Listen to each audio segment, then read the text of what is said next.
Hello everyone. Today's class is from cardiovascular disorders and the topic is Raynaud's disease. Raynaud's disease is also known as Raynaud's phenomenon or Raynaud's syndrome. So this Raynaud's disease is mainly an arterial disorder, or you can say it is mainly caused in cold temperature. So in this cold temperature the veins get blocked due to the clotting of the blood, and that cause Raynaud's disease in a human being. Mainly it get extreme level, so the person cannot sense the movement in their limbs, mainly fingers of hands and toes. So let's see the introduction. It is a recurrent vasospasm of the fingers and toes and usually occur in response to stress or cold exposure. So you have mainly seen whenever the person is stressed, his limbs will get cold, and due to this coolness the veins get blocked. So this is the mainly symptom of the cold exposure or when the person is in stress. Let's see the definition.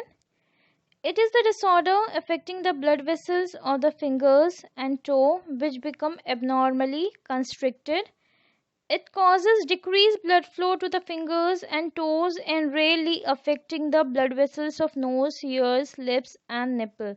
So in this condition what happens, our blood vessels get constricted. Constricted means they will become narrow, they will come close to each other. So when they are getting constricted, the way between the blood vessels get thin, or you can say get small, so the blood cannot flow easily through these vessels, and so there is blockage of the blood. They cannot reach to the tip of the fingers, toe, ears, lips, and so they get constricted, and this condition is called Raynaud's disease.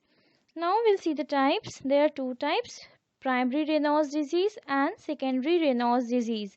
Primary is when it is caused due to the own symptom, that is due to the stress and cold, and secondary Raynaud's disease is when there is other secondary factors. So we'll see what is primary Raynaud's disease. When the condition occur by its own and is not associated with any other disease. I have already told you, when the main factor is stress and cold, that is the primary Raynaud's disease. Then secondary. In secondary Raynaud's disease, when the condition is occur because of another underlying factor due to another causes. These causes are atherosclerosis, connective tissue disorders, carpal tunnel syndrome, smoking, injuries of hand and feet, use of chemotherapeutic drugs. So these secondary factors, when they are causing the narrowing of the blood vessels in the toes and fingers, so this is the secondary Raynaud's disease. We'll see the predisposing and precipitating factors, or you can say the risk factors which can lead to Raynaud's disease. Working with vibrating machinery, the fingers may go into spasm. This is due to an intermittent lack of blood supply to the fingers. So when the persons are continuously working with their fingers, so there are chances that there is not proper supply to the fingers. So in those cases also you can see Raynaud's disease. For example, you can say the person, those who are working with the keyboard, or you can say those who are working in the computers, so when their fingers are continuously on the keyboard, so they do not get rest, and so there is no proper supply to those areas of the finger. So in those cases the person has chances of getting Raynaud's disease. Then emotional distress, exposure to the cold. In exposure to the cold, you can experience your own condition. Whenever there is a winter season and when there is extreme coldness, you feel numbness in your hands and toes. Whenever your hand is bare hand, that is not covered with any sweater or woolen material, so you will be feeling numbness, you cannot move your fingers, it will be very cold. That condition is called Raynaud's condition. Women are affected more often than men. So in this condition women are more affected because the men are considered to have warm blood comparison to the women.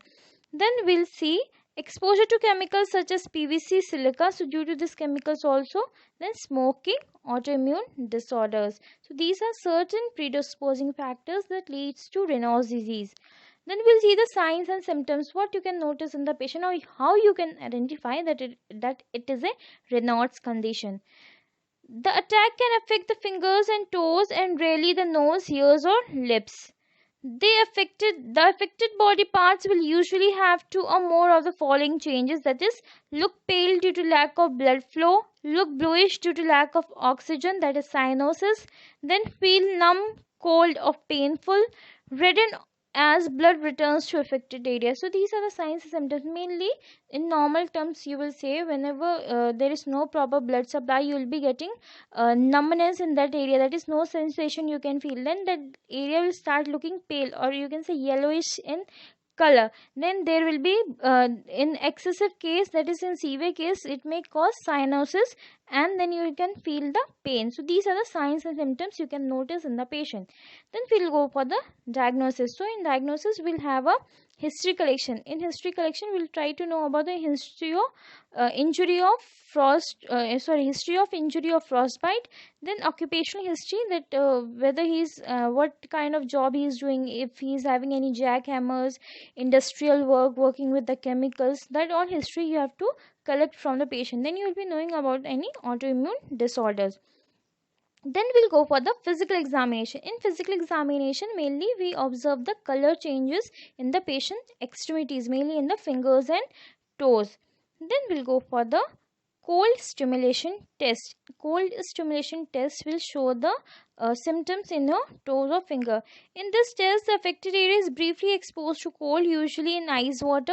If the patient is having Raynaud's disease, it will take more than normal time to become sensed in relation to other parts of the body. So same thing, the patient will be exposed to cold, and then the body changes will be noticed.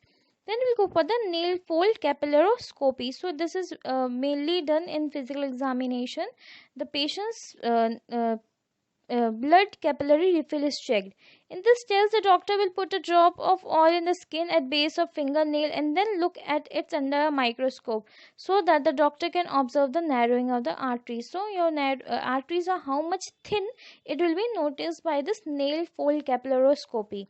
Then we can go for the blood studies, that is blood test, and that will be checking for the ESR count, that is erythrocyte sedimentation level. Then we'll go for the management. So in management, mainly we'll go for the two things, that is lifestyle modifications and drug therapy.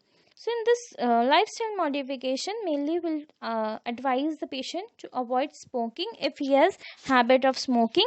Then we'll have advice to the patient for regular exercise, that will help him to have the circulation of blood in the body. Then control the stress level. Then we'll go for the avoid caffeine. Will ask patient to restrict the usage of caffeine. Then take care of hands and feet in a proper basis when he is having this condition. Then we'll go for the drug therapy. In drug therapy, the first foremost drug we can advise the patient or doctors are giving are calcium channel blockers. It will help to dilate the blood vessels in the hands and feet. Since in this condition your arteries or veins are getting narrower, so these drugs will help in dilating the blood. They will increase the surface. And that drugs are calcium channel blockers. Example, amlodipine and nifedipine. Then we'll go for the alpha blockers. It will help vasodilation of blood vessels. It will also leads to the dilation of the blood vessel, that is prazosin. Then vasodilators, it will help to dilate the blood vessels, that is nitroglycerin. Then we'll go for the other therapy or treatment when the person is having may have chances of getting gangrene. Gangrene is nothing but the when your cells start dying, that is necrosis of the cells. So in that case, we have to give antibiotic to the patients to avoid that infection to the patient.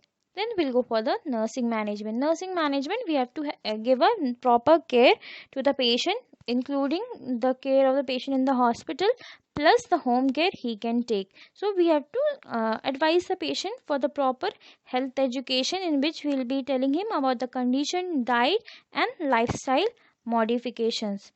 Then we can see we can ask the patient for the follow-up care. So in today's class, we have seen the Raynaud's disease or Raynaud's phenomenon or Raynaud's syndrome. So it is mainly a disease of the blood vessels, where the blood vessels get narrower, or you can say they get constricted, and the blood is not able to flow in those blood vessels. Mainly they are seen in the tips of the fingers and toes. Then you have seen this two types, that is primary, when it is caused due to its main factor, that is stress and cold. Then secondary Raynaud's disease, when it is caused due to the other disease conditions or factors. Then we have seen certain predisposing factors, signs and symptoms to be noticed. Then you have seen the diagnostic procedures. In that, the main diagnostic procedures you can see is nail fold capillaroscopy, cold stimulation test, and you can go for the ESR count to check the ESR count. Then we have seen the management. In that, we have seen the lifestyle modifications that will help him to recover with the condition, and other than that, we can go for the drug therapy that will help him to have a better control on the condition. So that's all for the today's class. Thank you to all the students.